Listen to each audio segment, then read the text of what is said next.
Big Goodwin here, and eventually we will like, subscribe, share, all that, help rank up my channel, promote it. I review Stargirl every week. I typically do TV show or movie reviews on the weekend. I try to do in between all kinds of other videos that talk about cancel culture and stuff like that. So this episode 5, Stargirl, is pretty great. But at the same time, it's also underwhelming in certain aspects of the episode. It is a mixed bag. Emotionally, it hit all the right points and beats, but there are little things that just don't feel organic, and there's a lot of things in here that felt like they were convenient, very convenient, unrealistically convenient to move the story forward.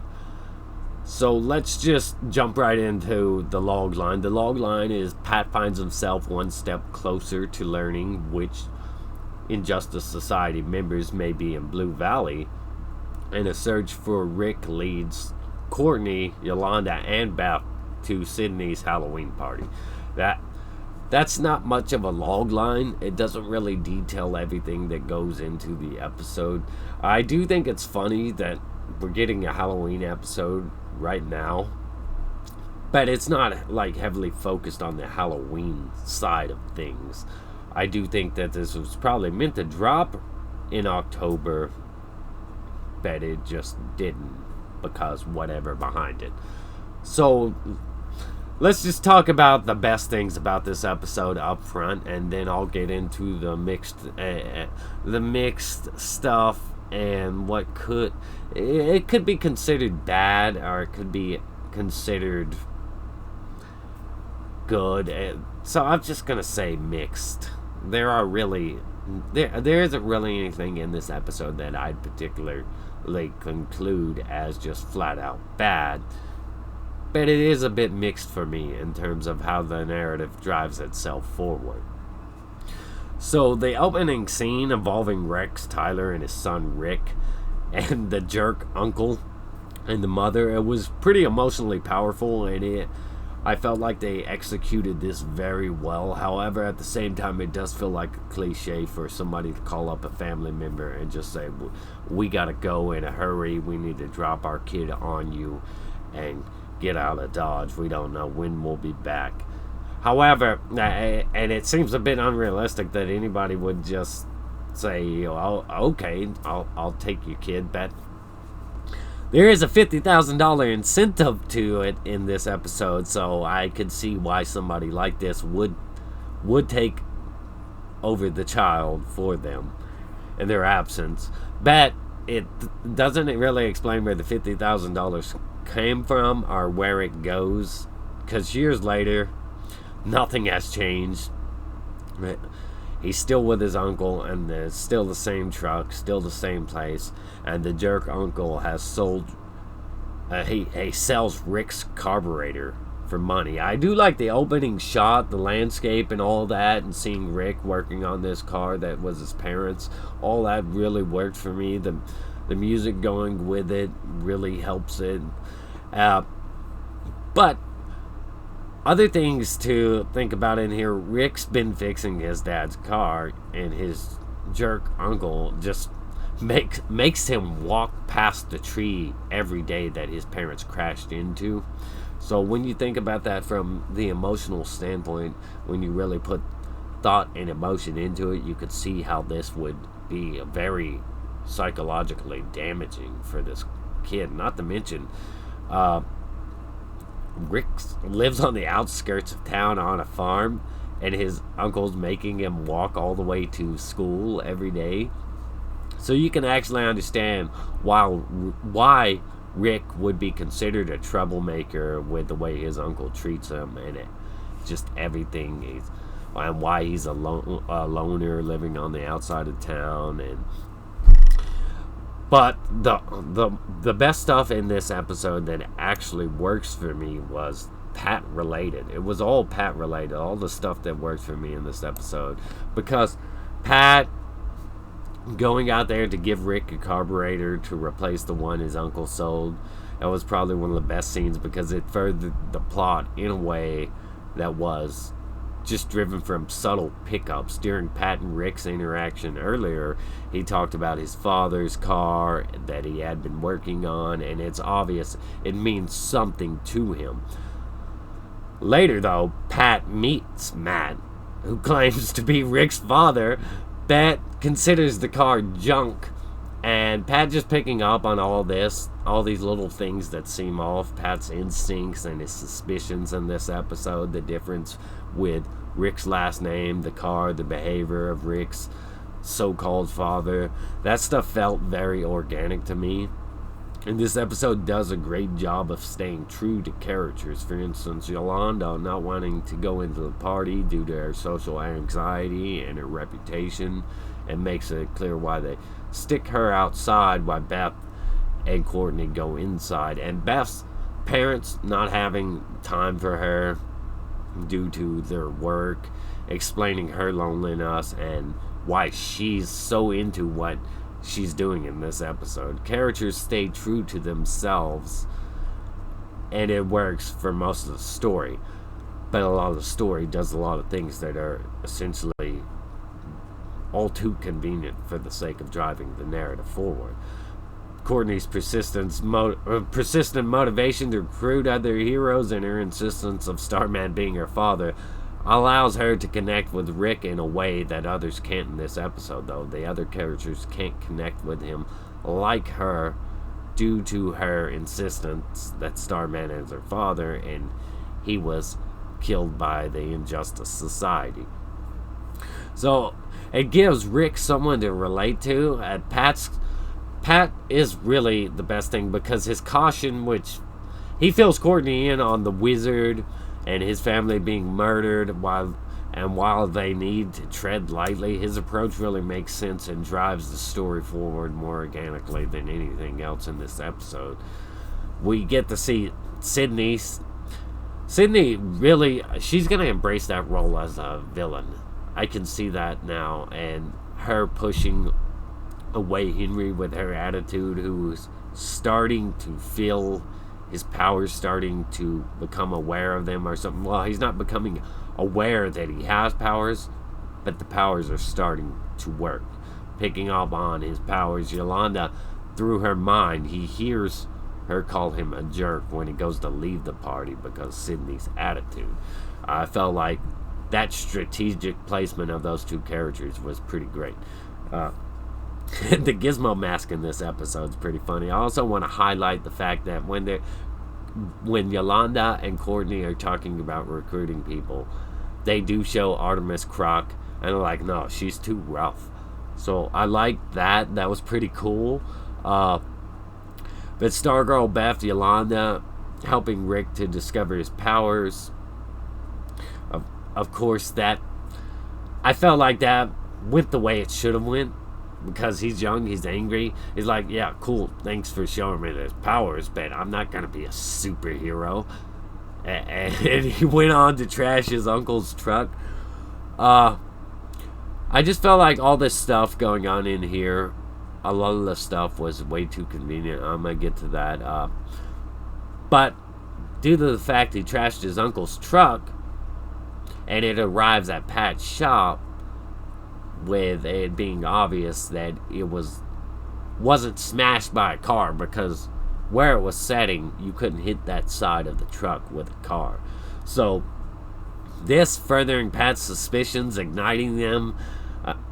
I think Pat will probably be the one to talk some sense into Rick when it all comes down to it.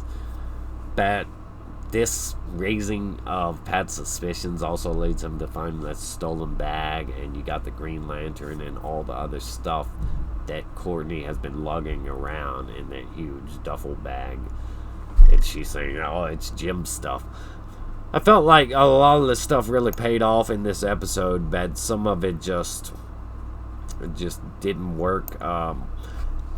The end scene, though, was really powerful, where Beth learns from that mask what really happened to Rick's parents, and him getting to see their demise firsthand and knowing that Soloman Grundy and the Injustice Society is actually responsible.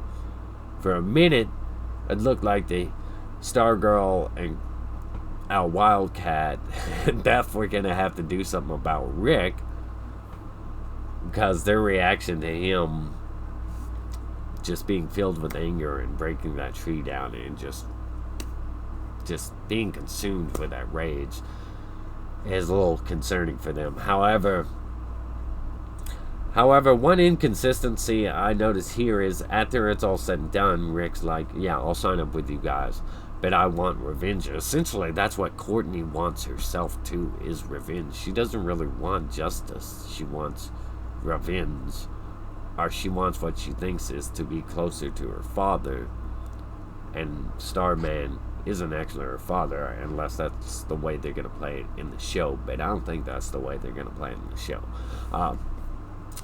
But it was a really emotional, powerful scene for Rick to have to see the demise of his parents and learn the truth. And I'm really interested to see where that goes forward. I thought Rick was a really compelling character, and it's going to be awesome to have him have more involvement in everything moving forward. Beth, I didn't dislike Beth or really find her all that interesting. I still think she needs more build up or whatever, because at this point she unlike the rest of them, she doesn't really have a tragic backstory or anything.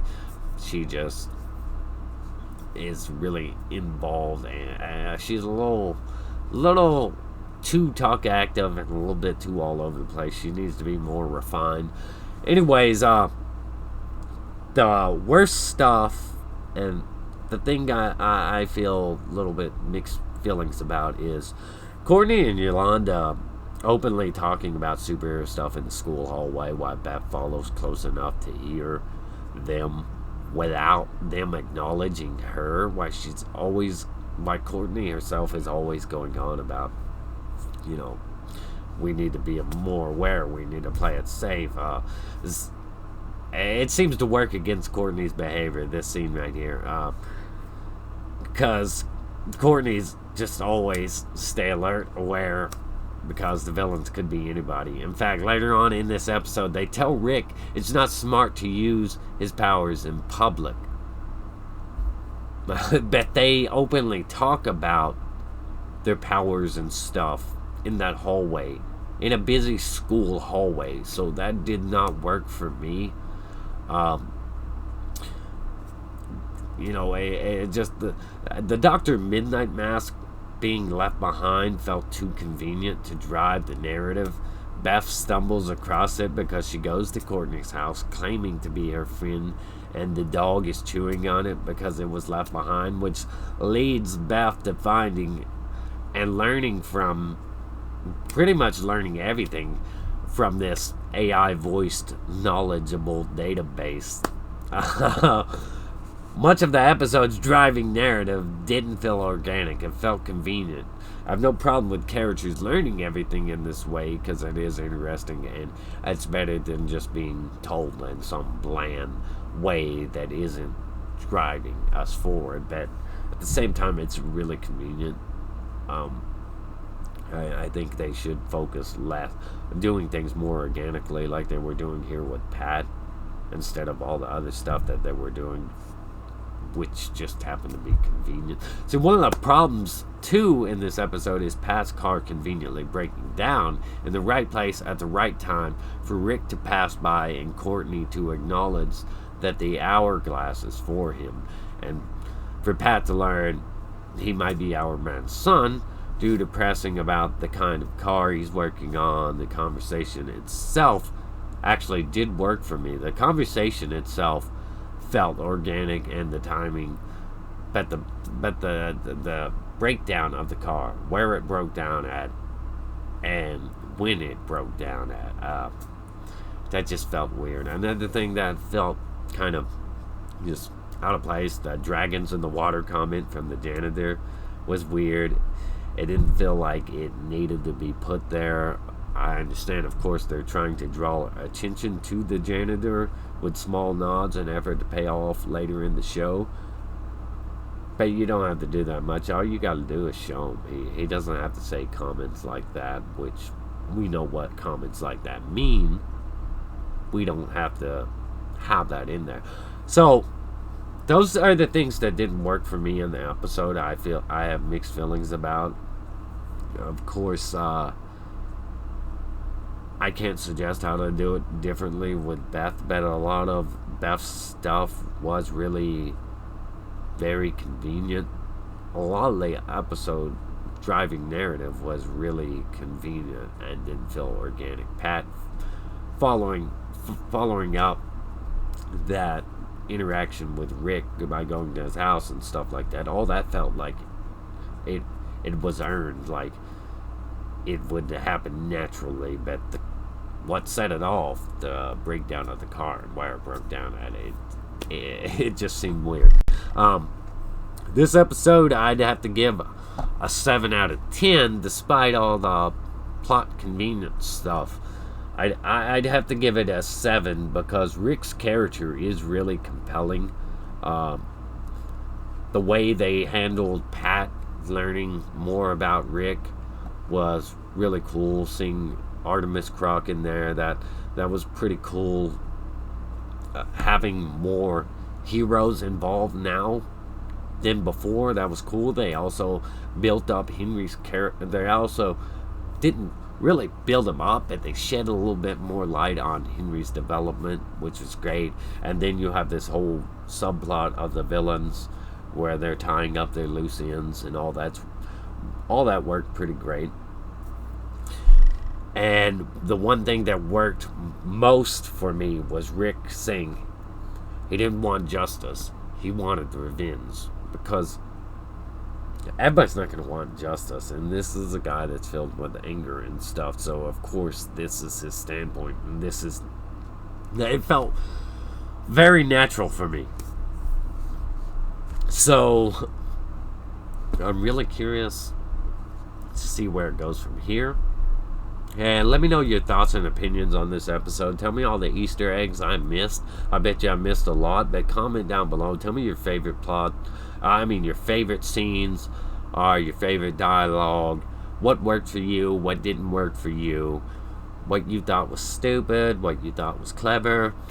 I'm very curious to hear everybody's thoughts and opinions on this one. I give it a 7 out of 10 because the characters were compelling enough. The story needed a bit more work, needed a bit more thought, but it was good enough. 7 out of 10. Big good one here. Eventually we will like, subscribe, share, help rank up and promote my channel, and stay awesome. Rock on.